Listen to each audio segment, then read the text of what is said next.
आप देख रहे हैं अनहोनी। तो चलिए बढ़ते हैं आज की इस कहानी की ओर। उस भरी दोपहर जब अनिमेष अपने घर पर सोया हुआ था, तभी अचानक ही उसका फोन बजने लगा। अनिमेष ने मोबाइल देखा तो गांव से उसके चाचा जी का फोन था।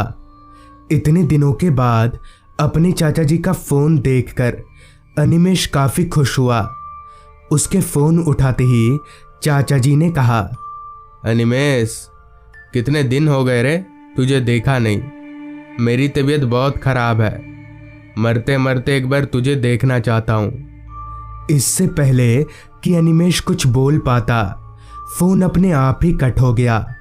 अनिमेष ने दोबारा फोन मिलाने की कोशिश भी की, मगर दोबारा फोन लगा नहीं। अनिमेष ने सोचा एक बार गांव होकर आएगा तो अच्छा रहेगा। वैसे भी ऑफिस में अभी 5 दिनों की छुट्टी थी, लिहाजा अनिमेष ने फटाफट अपना सामान बांधा और निकल पड़ा बस स्टैंड की तरफ। बस स्टैंड पहुंचकर अनिमेष अपने गांव जाने वाली बस में बैठ गया। थोड़ी देर पहले तक जिस आसमान में सूरज का प्रकोप था, वहीं अब काले काले बादल छाने लगे थे। दिन के वक्त ही रात जैसा लगने लगा था। कुछ ही देर में बस खुली। मन ही मन में अनिमेष थोड़ा परेशान भी था। खैर कुछ ही देर में शाम हो गई। अनिमेष का गांव अभी भी बहुत दूर था।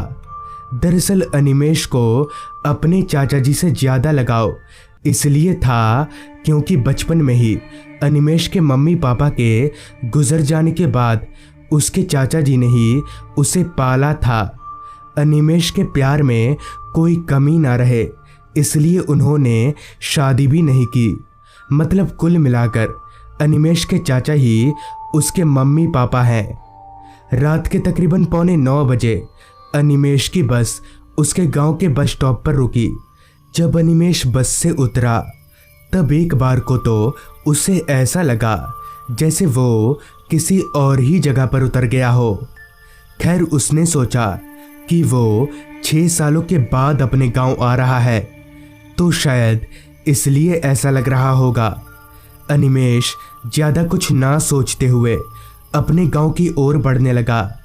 अनिमेष का गांव 6 सालों में ज़रा भी नहीं बदला था। ना तो पक्की सड़कें बनी थीं और ना ही लाइट की कोई व्यवस्था थी। कच्ची सड़क पर फैले उस कीचड़ से ये साफ था कि यहाँ थोड़ी देर पहले ही बारिश हुई है। रास्ते पर दूर दूर तक कोई इंसान तो क्या, एक कुत्ता तलक भी दिख नहीं रहा था। रास्ते पर फैले कीचड़ में जब अनिमेष का पैर पड़ता तो एक आवाज़ पैदा होती। वही आवाज़ उस माहौल की खामोशी को तोड़े जा रही थी। आसमान में अभी भी काले बादलों का जमावड़ा था। किसी भी पल बारिश शुरू हो सकती थी। उस मैदानी रास्ते पर अनिमेष अभी आगे बढ़ ही रहा था कि तभी उसके कानों में एक आवाज़ आई, अनिमेष। ये आवाज़ उसके चाचा की थी।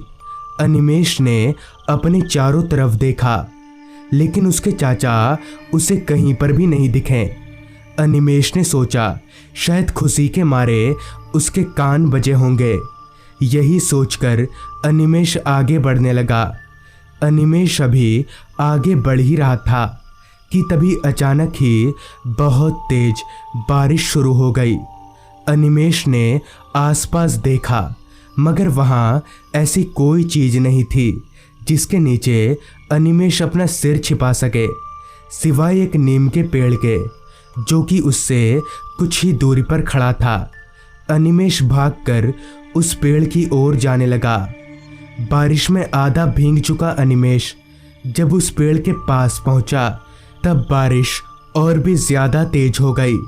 खैर अनिमेष ने राहत की सांस ली। अनिमेष वहाँ खड़े खड़े इधर उधर देख ही रहा था कि तभी उसकी नज़र उससे कुछ ही दूरी पर खड़े एक आदमी पर गई। हालांकि वहाँ अंधेरा काफ़ी ज़्यादा था, मगर फिर भी धुंधली सी रोशनी में इतना दिख रहा था कि वो आदमी अनिमेष को हाथ का इशारा करके अपनी ओर बुला रहा था। अनिमेष को समझ नहीं आ रहा था कि आखिर ये आदमी है कौन, और बारिश में भीगकर अनिमेष को बुलाने के बजाय खुद उसके पास क्यों नहीं आ रहा। इसी ख्याल में खोया अनिमेष अभी उस आदमी को देख ही रहा था कि तभी जोर से बिजली कड़की, जिसकी तेज रोशनी में अनिमेष ने देखा कि वो आदमी और कोई नहीं बल्कि उसके चाचा जी हैं। अनिमेष भागकर बारिश की परवाह किए बगैर अपने चाचा जी के पास जाने लगा, मगर जैसे ही अनिमेष अपने चाचा जी के पास पहुंचा तभी एकदम से उसके चाचा जी कहीं गायब हो गए।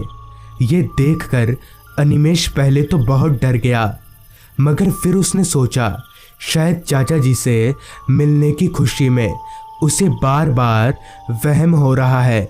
अब अनिमेष पूरी तरह से भीग चुका था, इसलिए उसने इसी बारिश में चलने का फैसला किया। बारिश बहुत तेज थी, जिस वजह से सामने का कुछ भी साफ साफ दिख नहीं रहा था।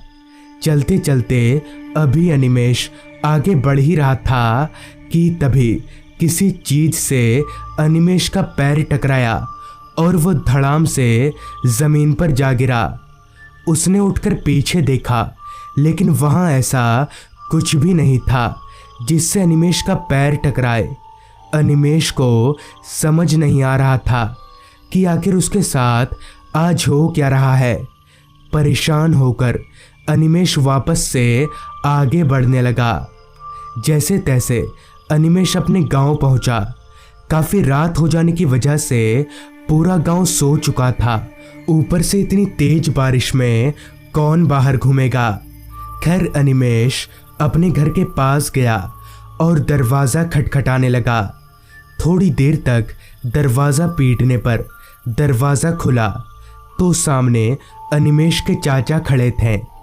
इतने सालों के बाद अनिमेष को देखकर उसके चाचा की आंखें भर आईं। उन्होंने अनिमेष को अपने गले से लगा लिया, मगर जैसे ही अनिमेष अपने चाचा के गले लगा तब उसे एहसास हुआ कि उसके चाचा का बदन बर्फ की तरह ठंडा है। अनिमेष को थोड़ा अजीब तो लगा, मगर फिर उसने सोचा कि शायद उसका शरीर भींगा हुआ है, इसलिए उसे ऐसा लग रहा होगा।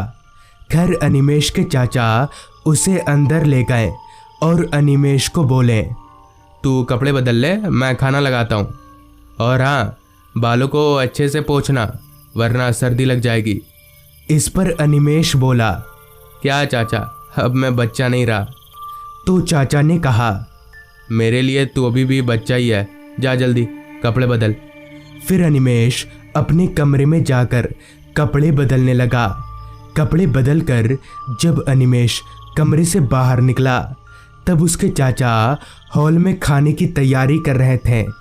अनिमेष ने अपने चाचा का हाथ बटाने की कोशिश भी की, मगर उसके चाचा ने उसे कुछ करने ही नहीं दिया। फिर खाना लगाकर दोनों चाचा भतीजा खाने बैठ गए। तभी अनिमेष ने पूछा, पर चाचा, आपकी तबीयत खराब थी ना? तो अनिमेष के चाचा ने कहा, खराब थी, पर तुझे देख लिया ना, अब बिल्कुल ठीक हो गया हूँ। अनिमेष, एक काम करेगा, खाना खा के आज तू मेरे साथ मेरे कमरे में ही सो जाना, बस आज भर के लिए। इस पर अनिमेष बोला, हाँ क्यों नहीं। फिर वो दोनों खाना खाने लगे। खाना खाते वक्त अनिमेष ने एक बात पर गौर किया कि उसके चाचा की आंखें अभी भी नम हैं, जिसका जिक्र करते हुए अनिमेष ने पूछा, चाचा, आप अभी भी क्यों रो रहे हैं? इस पर अनिमेष के चाचा ने अपनी नम आंखों को छिपाते हुए कहा, नहीं नहीं, ऐसा कुछ नहीं है, खाना ठीक बना है ना। वो क्या है कि अब उम्र हो गई है, शरीर में उतनी ताकत नहीं रही, थोड़ा 19-20 हो सकता है, बाकी मैं खाना बड़ा अच्छा बनाता हूँ। इस पर अनिमेष बोला, सच में खाना आप बड़ा अच्छा बना लेते हैं। फिर दोनों ने अपना अपना खाना खत्म किया और हाथ मुंह धोकर दोनों एक ही कमरे में जाकर लेट गए। नींद ना तो अनिमेष को आ रही थी और न ही उसके चाचा को। दोनों आपस में गप्पे लड़ा रहे थे। बातों ही बातों में अनिमेष के चाचा बोले, अच्छा अनिमेष, अगर किसी दिन मैं मर गया तो? इस पर अनिमेष ने भड़कते हुए अपने चाचा से बोला, चाचा ये क्या बोल रहे हैं आप, फालतू बात नहीं। बात करते करते कब अनिमेष की आंख लग गई उसे पता भी नहीं चला। अगली सुबह जब उसकी आंख खुली तब उसके चाचा बगल में नहीं थे। अनिमेष ने उठकर अपने चाचा को आवाज लगाया, मगर बदले में उसे कोई जवाब नहीं मिला। उसने सोचा शायद उसके चाचा बाथरूम में या फिर किसी दूसरे कमरे में होंगे। उसने उठकर घर के सारे कमरों को तलाशा, मगर उसके चाचा उसे कहीं नहीं मिले। उसने बाथरूम में भी देखा, मगर चाचा जी कहीं नहीं थे। पूरे घर में अपने चाचा को कहीं भी ना पाकर अनिमेष थोड़ा परेशान हो गया और अपने चाचा को ढूंढने के लिए घर से बाहर निकल गया। वो जैसे ही घर से बाहर निकला कि उसकी नज़र गांव के चौपाल पर बैठे रहीम दादा पर गई। उसने सोचा शायद रहीम दादा को पता होगा। यही सोचकर अनिमेष रहीम दादा के पास गया और बोला, दादा ये चाचा जी को देखा है क्या आपने? मिल नहीं रहे हैं। इस पर रहीम दादा ने एक नज़र अनिमेष को अच्छे से देखा और फिर बोले, अनिमेष तुम कब आए? और अजय की बात कर रहे हो तुम? उसको मरे तो हफ्ता भर होने को है। इस पर अनिमेष रहीम दादा पर एकदम से भड़क गया और बोला, ये क्या फालतू बकवास कर रहे हैं आप? मगर जब वहाँ 3-4 लोग और आ गए तब उन्होंने भी वही कहा और साथ ही बताया कि दरअसल एक दिन खेत में काम करते वक्त अजय यानी अनिमेष के चाचा के ऊपर बिजली गिर गई थी और मौके पर ही उनकी मौत हो गई।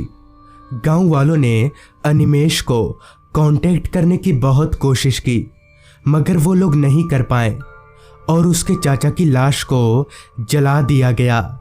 ये सब सुनकर अनिमेष फूट फूट कर रोने लगा और फिर उसे उसके चाचा जी कभी नहीं दिखे। तो दोस्तों, ये थी आज की कहानी। अगर आपके पास भी ऐसी ही कोई कहानियाँ हैं तो हमारे साथ ज़रूर शेयर करें। तो मैं आर्यन जल्द ही मिलूँगा आपसे ऐसी ही एक कहानी के साथ।